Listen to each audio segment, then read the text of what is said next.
Hi everyone, welcome back for another video, not an energy related one this time. This time I want to do a video and give away a mobile phone and a tablet. Why am I doing that? Because a company called Doogee, who asked me to review this phone a while ago, the V20 Pro, and it's now my daily phone. I absolutely love it. They've sent over another mobile phone and another tablet for me to test and review. They obviously like what I'm doing. I'm putting a video out about it, but I thought I would just give them away this time rather than keep it. I'm happy with my V20 Pro.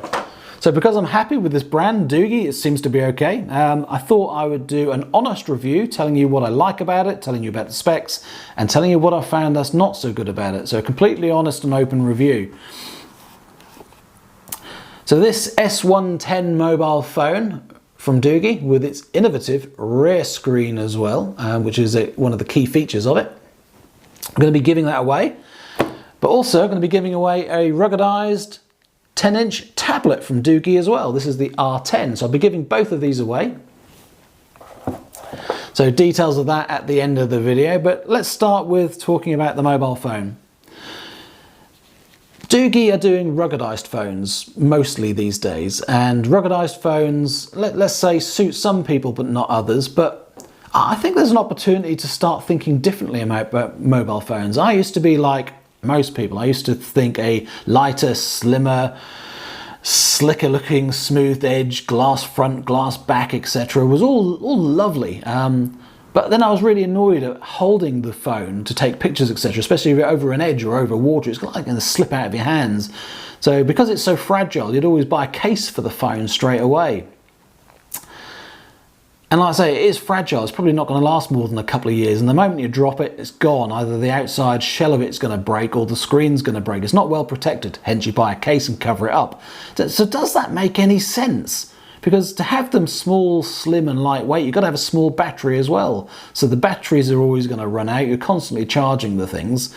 And if it's like some manufacturers' phones, suddenly when you do a software upgrade, the batteries don't perform as well. Isn't that weird? And then you feel like changing your phone more often. Doogee phones are very, very different. You know, they're not like bricks, but they're a lot heavier. They're a lot bigger because they got much more battery. This has got a 10,800 milliamp hour battery in it, the S110. My Doogee V20 comes with 6,000 milliamp hour battery, so mine's an all-day battery. I don't charge it every day. When I do charge it, it's probably only degraded down to about 60% anyway. But if I'm going out for a day or a weekend, it's hardly any charging of the thing, so it's really good. So a 10,000 milliamp hour battery, it's not just an all-day phone. This thing will last a weekend. And I'm not just talking about leaving it on standby, I'm talking about actually using it.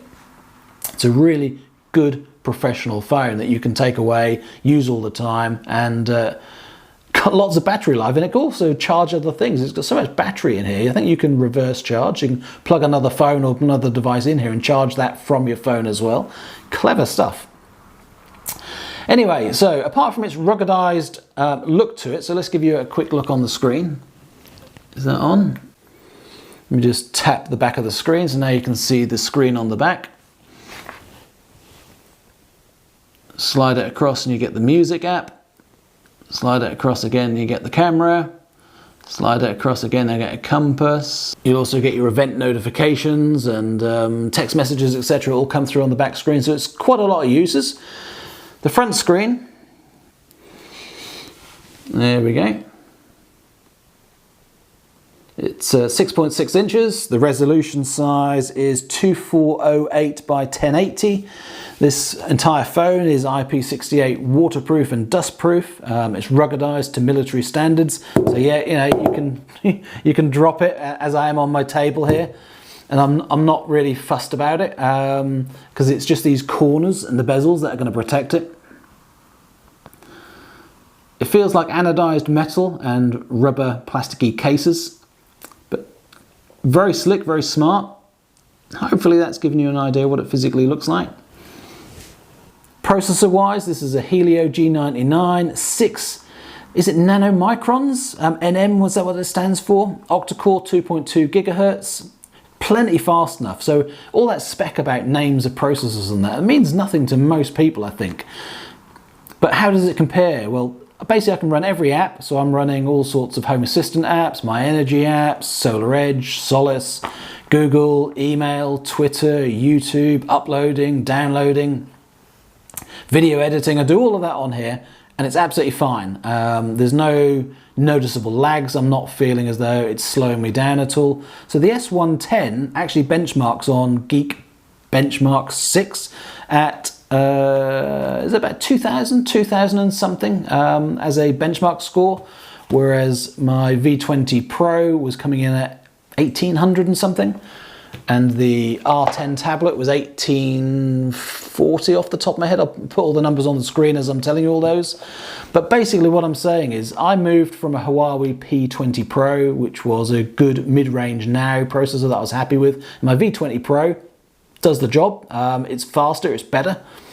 The S110 is a processor upgrade on that. It is faster, and I can tell that. But when everything responds instantly and everything seems good, how much more do you need? So whether it's a little bit faster or not doesn't seem to make a lot of difference. I don't have to wait for anything on this one. I don't have to wait for anything on my old phone. And exactly the same on the R10 tablet. There's no delays, it's not slow. Memory-wise, the S110 comes with 12 gigabytes of RAM, 12 gigabytes of RAM with 8 gigabytes more expandable and 256 gigabytes of storage. So yeah, good camera, 50 megapixels. It's a triple camera with 24 megapixel night camera, night vision, and also 12 megapixel wide angle camera.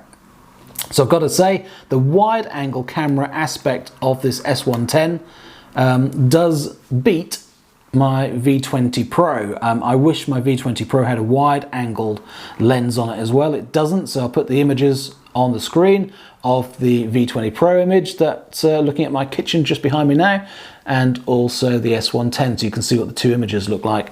Camera wise it's great, storage is great, RAM is great, processor is great, battery is great, it's nice and solid and ruggedized, it's got a really nice innovative screen. What else can I tell you about it? 66 watts of fast charging, but it won't come with a smart fast charger that works in the UK. This is a European spec phone they've got me to test and evaluate, so unfortunately that's what it comes with.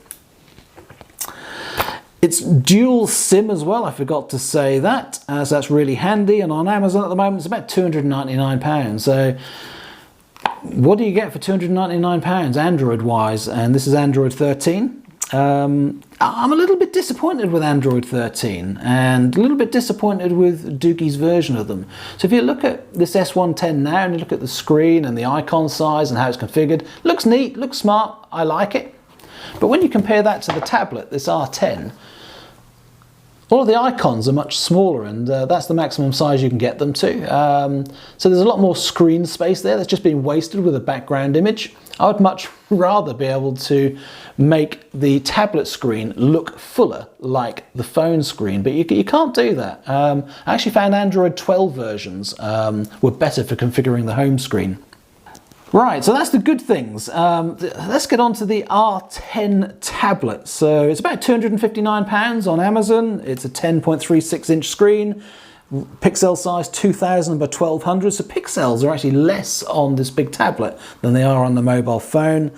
Same Helio G99 Octa core, but it performs a little bit less. As I said, the tablet was performing on the Geek Benchmark 6 at about 1800 and something, and it was 2000 and something for the S110. So slightly slower processor, but it's not noticeable. Has a SIM slot as well, so you can have mobile calls and text messages and stuff and WhatsApp running on this tablet. It's a double camera. It's got a 20 megapixel and 16 megapixel cameras, 128 gigabytes of storage, 8 gigabytes of RAM with 7 gigabytes expandable. But the big thing about it, it's a big battery, 10,000 milliamp hour again, and it's ruggedized design. Comes with a little toolkit and a hand strap to go on the back of it. So that's rather handy because it is, it's a chunky device, it's a little bit heavy, so if you're holding it a lot, you might want a hand strap on the back of it. So that's a nice feature that it comes with. So those are the good things. What about the bad things? Because I only do honest reviews where I'll tell you what I think of them genuinely and any faults and issues that I find. And there are two. The screen image of my V20 Pro is very, very good. So as I twist and tilt at angles, you can still see the screen and still see the images. They're very crisp, so the blacks are really black, the whites are really white. On the S110 phone, it's really good facing the camera directly, but as soon as you tilt it a little bit, the image disappears. And the brightness and the vivid nature of the pictures isn't quite as good. So the screen, I don't think is as good. The physical screen isn't as good as my V20 Pro, and that's a bit of a shame. The R10 tablet is different, that it does display the image at different angles better, but still not quite as crisp. So the physical screens on the S110 and the R10 tablet just aren't quite as bright and crisp as they are with my V20 Pro. And I'm not sure why that is, but I guess you don't get a specification in a mid-range phone that has absolutely everything you want. You know, it might have an excellent battery size, an excellent processor size, but the RAM and storage might not be perfect, or the cameras might not be perfect. So, you know, I don't mind that not everything is perfect. Otherwise, it would just cost a lot more. So the physical screen on the S110 phone, I think, is the lacking feature on it. If only they'd used the parts bin and put the screen that was from the V20 Pro, it would have been a significantly better phone in my mind. And it's just that screen that will prevent me from using this as my daily phone instead of the V20 Pro.